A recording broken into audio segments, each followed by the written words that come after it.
या कुक्षि विवरे कृत्वा स्वयं रक्षति सर्वतः नमामि जननीं देवीं परां प्रकृतिरूपिणी कृच्छ्रेण महता देव्या धारितोऽहं यथोदरे तत्प्रसादात् जगद्दृष्टं मात्वर्नित्यं नमोऽस्तु ते पृथिव्या यानि तीर्थानि सागरादीनि सर्वतः वसन्ति यत्र తాం నౌమి మాతరం భూతి హేతవే. మాతృదేవో భవ. ఇప్పుడు మనము మార్చి నెల 16వ తారీఖు నుండి 31వ తారీఖు 2026 సంవత్సరం గోచార ఫలితాలు ఏ విధంగా ఉంటాయో స్వశాస్త్రీయంగా తెలుసుకునేటటువంటి ప్రయత్నం చేద్దాం. కర్కాటక రాశి వారికి మార్చి నెల 16వ తారీఖు నుంచి 31వ తారీఖు వరకు 2026 సంవత్సరంలో గోచార ఫలితాలు ఏ విధంగా ఉంటాయో సశాస్త్రీయమైన పద్ధతిలో మనం తెలుసుకునేటువంటి ప్రయత్నం చేద్దాం. ఇక్కడ ద్వితీయ స్థానంలో కేతుగ్రహ సంచారము. ఈ ద్వితీయ స్థానం అనేటటువంటిది మాటకి సంబంధించి, ధనానికి సంబంధించి, కుటుంబానికి సంబంధించినటువంటి విషయం కాబట్టి కొంచెం ధనానికి ఇబ్బంది పడేటువంటి పరిస్థితి ఉంటుంది. అలాగే కుటుంబంలో కూడా ఆహ్లాదకరమైనటువంటి పరిస్థితులు కనిపించవు. అలాగే మాటలో కూడా కొంచెం కఠినత్వం పెరుగుతుంది. తద్వారా మిత్రులుగా ఉన్నవాళ్ళు దూరం అవుతూ ఉంటారు. బంధుత్వాలు కొంచెం చెడిపోతాయి మాట కఠినం ఉంటే. చాలా చాలా చాలా డబ్బులు 10 రూపాయలు పోతే రేపు సంపాదించుకోవచ్చు, కానీ నోరు జారి మాట వదిలితే మాత్రం తర్వాత వాటి గురించి తీసుకోవడం చాలా కష్టం అవుతుంది. తద్వారా బంధుత్వాలు తెగిపోతాయి, మిత్రత్వాలు చెడిపోతాయి. ఇటువంటి చాలా ఉన్నాయి. కాబట్టి వాక్ విషయంలో ధనం కంటే కూడా ఎక్కువగా జాగ్రత్తలు తీసుకోవాల్సినటువంటి అవసరం ఉంది. అది జాగ్రత్తగా తీసుకోండి. ఈ విధంగా కేతు ద్వితీయ స్థానంలో ఉన్న ప్రభావం. అలాగే అష్టమ స్థానంలో 3 గ్రహాల యొక్క సంచారం జరుగుతున్నది.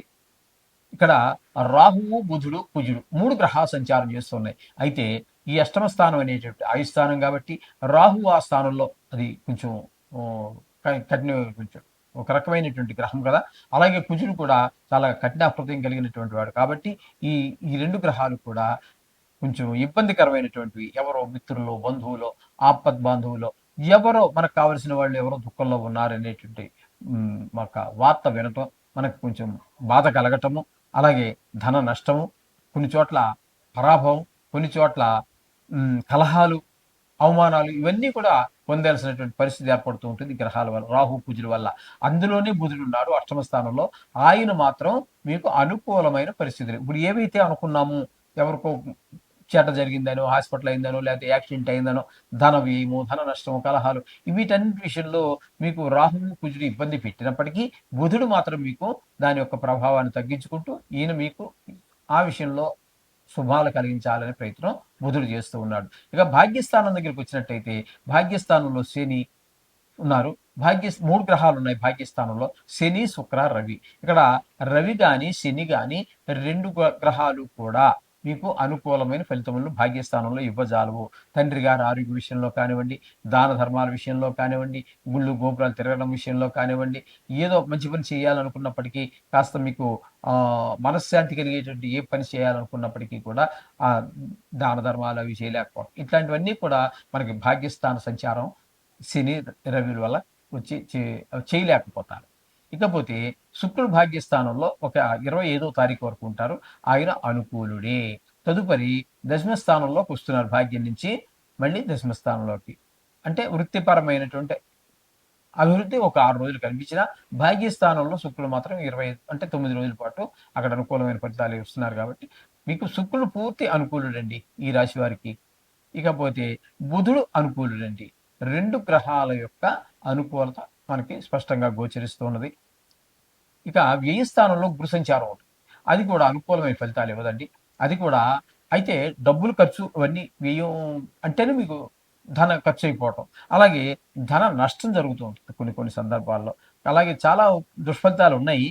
కానీ ఇక్కడ గురువు మీకు వ్యయ స్థానంలో ఉన్న కారణంగా ధనం ఖర్చు అయినా కూడా అది మీకు ఒక తర్వాత కాలంలో, అంటే ఒక పిల్లవాడి మీ పిల్లవాడి యొక్క చదువు కోసము, లేకపోతే గృహం కొనడం కోసము, లేకపోతే స్థలం ఏర్పాటు చేసుకోవడం కోసం, లేదా కారు కొనడం, ఏదో ఒక ఉపయోగకరమైన ఖర్చే ఉంటుంది. వ్యయస్థానంలో గురువు ఉండడం మూలంగా ఈ విధమైన ఫలితాలన్నీ వస్తూ ఉంటాయి. అంచేత మీకు ఇక్కడ మాత్రం ఖచ్చితంగా బుధుడు, శుక్రుడు తప్పితే మరొక ఏ గ్రహము కూడా అనుకూలత లేదు. కేవలం 2 గ్రహాలు మాత్రమే ఇక్కడ మీకు అనుకూలత చూపిస్తున్నాయి. ఇది మాత్రం కాబట్టి వీళ్ళు కొంచెం ధనం ఖర్చు పెట్టే విషయంలోనూ, మాట వదిలే విషయంలోనూ కొంచెం జాగ్రత్తగా చూసుకోవటం, మన ప్రవర్తన కూడా అదుపు తప్పకుండా చూసుకోవటం అనేవి సూచన. అంచేతే మనకి మానవుడికి ఆ సౌకర్యం ఇచ్చాడు కదండి. మిగతా ప్రాణులకి మానవుడికి ఉన్న తేడా అది. మనం అదుపు చేసుకోగలము. అన్ని ఈ లక్ష్మణ రేఖలన్నీ చెరిపేసి అవతలకు దాటేనివ్వగలం. మనమే శిక్షించుకోగలం. మనమే నాశనం అయిపోగలం. మనమే రక్షించుకోగలం. మనం అభివృద్ధిని మనమే తెచ్చుకోగలం. అనేక రకాల సౌకర్యం ఉన్నాయి భగవంతుడు ఈ మానవుడికి పెట్టాడు. మిగతా ఏ జీవరాశికి తను ఎదిగించుకోలేదు, తను తగ్గించుకోలేదు. దేవుడు ఏ రాశాడో అది జరుగుతుంది. అంచేత మానవుడికి సౌకర్యం ఉంది కాబట్టి మిమ్మల్ని మీరే కంట్రోల్ చేసుకోండి, మిమ్మల్ని మీరే అదుపులో పెట్టుకోండి, అన్ని సుఖాలు పొందండి. ఎక్కువ గ్రహాలు కొంచెం ప్రతికూలంగా ఉన్నాయి కాబట్టి తగు జాగ్రత్తలు తీసుకోవాల్సిందిగా మరీ సూచిస్తారు. శుభం భూయాత్. మీన రాశి వారికి మార్చి నెల 2026 సంవత్సరంలో 16వ తారీఖు నుంచి 31వ తారీఖు వరకు గోచార ఫలితాలు ఏ విధంగా ఉన్నాయి, ఏ విధమైన జాగ్రత్తలు తీసుకోవాలి ప్రతికూలంగా ఉన్నటువంటి వారికి గ్రహాలకు అనేటువంటి విషయాన్ని మనం సశాస్త్రీయంగా తెలుసుకునే ప్రయత్నం చేద్దాము. ఇందులో నా కవిత్వం కానీ నా పైత్యం కానీ ఏమీ ఉండవండి. శాస్త్రం ఎంతవరకు చెప్పిందో అంతవరకు మాత్రమే చెప్పడం జరుగుతూ ఉంటుంది. కాబట్టి మీరు జాగ్రత్తగా వినండి. ఇక్కడ మీనరాశి వారికి జన్మంలోనే 3 గ్రహాల యొక్క సంచారం జరుగుతూ ఉన్నది. ఒకటి శని భగవానుడు, అంటే జన్మంలోనే శని అన్నట్టయితే దీన్ని ఏళ్ళనాటి శనిలో తనుభావంలోనే ఉన్నారు కాబట్టి అక్కడ ముఖ్యంగా ప్రవర్తన బాగుండదు, ఏ పని ముందుకు వెళ్ళదు, చేద్దాం చూద్దాం అన్నట్టుగానే ఉంటుంది. అలా జరిగిపోతూ ఉంటుంది కాలం. కానీ పని మాత్రం ముందుకు వెళ్ళినటువంటి పరిస్థితి. అనేక రకాలైనటువంటి శారీరకమైనటువంటి రుగ్మతలు కలిగించేటువంటి పరిస్థితి. ఇకపోతే రవి కూడా జన్మంలో ఉన్నారు.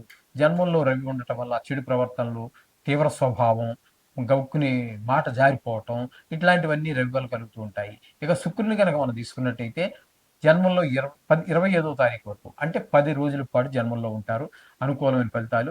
అటు శని భగవానుడు, రవి ఏవైతే మన ఏ విషయంలో ఇబ్బంది పెట్టదలుచుకున్నారో పెడుతుంటారో వాళ్ళని కాస్త వాళ్ళకి భిన్నమైనటువంటి ఫలితాలు ఈయన ఇవ్వడం ద్వారా మనకి కొంత ఊరటనిస్తుంది. అట్లాగే ఒక 6 రోజుల పాటు ద్వితీయ స్థానంలో ఉండటం వల్ల ఆ 6 రోజుల్లో ధనానికి లోటు లేకుండా, అలాగే కుటుంబంలో పరిస్థితులు కొంచెం అనుకూలంగా ఉండేలాగా, కంటి వ్యాధులు ఉన్న వారికి కాస్త నివాళించే విధంగాను శుక్ర భగవాన్ యొక్క అనుగ్రహం కలుగుతూ ఉన్నది. ఇకపోతే చతుర్థ స్థానంలో గురువు యొక్క సంచారం శుభ ఫలితములను ఇవ్వజాలదు. చతుర్థ స్థానంలో గురు సంచారం విద్య విషయంలోను, భూమి విషయంలోను, గృహ విషయంలోను, వాహనాల విషయంలోను, రియల్ ఎస్టేట్ వ్యాపారం చేసే వారికి వీటికంటే కూడా ప్రతికూలమైన ఫలితాలే ఇస్తూ ఉన్నాడు గురువు చతుర్థ స్థానం సంచారం వలన. తల్లి గారి విషయంలో కొంచెం జాగ్రత్త తీసుకోండి. అలాగే 6వ స్థానంలో కేతు గ్రహ సంచారం. ఈ కేతు మాత్రం పరిపూర్ణమైనటువంటి శుభ ఫలితాలు ఇస్తూ ఉన్నాడు. ఏంటంటే ఆరోగ్యం బాగుండేలా చూస్తారు. అలాగే రుణాలు ఏమైనా ఉన్నట్టయితే తీర్చేయగలుగుతాము. రుణం కోసం మనమే ప్రయత్నం చేస్తున్నాము, తప్పకుండా దొరుకుతుంది. మీరు ఆ తీసుకున్న రుణంతో ఏదో సద్వినియోగం అయ్యేటట్టుగానే ఇల్లు కొనటమో, లేకపోతే ఇంటికి స్థలం సమకూర్చుకోవటమో, కారు కొనటము, ఏదో పిల్లవాడిని ఉన్నత విద్య కోసం ఖర్చు చేయటము, మొత్తం మీద మీరు చేసినటువంటి ఖర్చు ఏదైతే ఉన్నదో ఆ ఖర్చు సద్వినియోగం అయ్యేటటువంటి అవకాశం మనకి కనిపిస్తూ ఉంటుందండి. ఈ ఈ కేతుగ్రహ సంచారం వలన ఇక్కడ ఆ రుణం ఉంటే తీర్చేయగలడం, అంటే మొత్తం మీద ధనానికి లోటు లేనటువంటి పరిస్థితిని కేతు కనిపిస్తూ ఉన్నారు ఇక్కడ. ఇకపోతే వ్యయ స్థానంలో 3 గ్రహాల యొక్క సంచారం జరుగుతోంది. రాహువు, బుధుడు, కుజుడు. ఈ 3 వ్యయ స్థానంలో ఉన్నప్పుడు ఇవన్నీ కూడా ధన వ్యయం, ధన నష్టము, శత్రు భయము, మనోవిచారము, కలత్ర నిష్టం, కొంతమంది దుర్మార్గులకి కారాగార శిక్ష, ఇట్లాంటివన్నీ కూడా మనకి ఈ 3 గ్రహాలు కూడా అదే పని చేస్తూ ఉన్నాయి. కాబట్టి ఈ చెడు పనులు చేసిన అటువంటి వాళ్ళు ఎవరైతే ఉన్నారో వాళ్ళనే కాదండి, మామూలుగా చెడు పని చేయకపోయినా కూడా ఈ ధనం విషయంలో ధన వ్యయము, ధన నష్టము 2 వేరండి. ధనం వ్యయం అంటే మీరు ఖర్చు పెట్టుకున్నారు, దానికి అంత బాధ ఉండదు. ధన నష్టం అంటే పర్స్ పోగొట్టుకున్నారు, లేకపోతే పిక్ పాకెట్ కొట్టేశాడు, లేకపోతే ఎవడో దొంగ మాయ మాటలు చెప్పి మీ ధనాన్ని గురిడి కొట్టించి కొంత డబ్బు అన్యాయంగా తీసుకెళ్ళిపోయాడు. అటువంటిప్పుడు ఏమవుతుంది, మనసు 10 రూపాయలు పోయినా కూడా మనసు బాధపడుతూ ఉంటుంది. ఈ విధంగా ధన నష్టం వేరు, ధన వ్యయం వేరు. ఆ విధమైనటువంటి బాధలు కలగకుండా జాగ్రత్తగా చూసుకోండి. ధనం విషయంలో మరీ తగు జాగ్రత్తతో ఉండండి. ఎక్కడా మీరు వాళ్ళకి హామీ, వీడు నా చిన్నప్పటి నుంచి నాతో చదువుకున్నాడు, లేకపోతే నాతో పాటు 5 ఏళ్ళు ఉద్యోగం చేశాడు, ఇటువంటివేమీ మనసులో పెట్టుకోవద్దండి. ఎవరికి మీరు హామీలు అవి ఉండవద్దు. అట్లాంటివి చేస్తే ఆయన హ్యాపీగానే ఉంటాడు. మీరు ఎవరి కోసమైతే మీరు హామీ తీసుకున్నారో ఆయన హ్యాపీగా ఉంటాడు. మీరు మాత్రం మునిగిపోవడం గ్యారంటీ.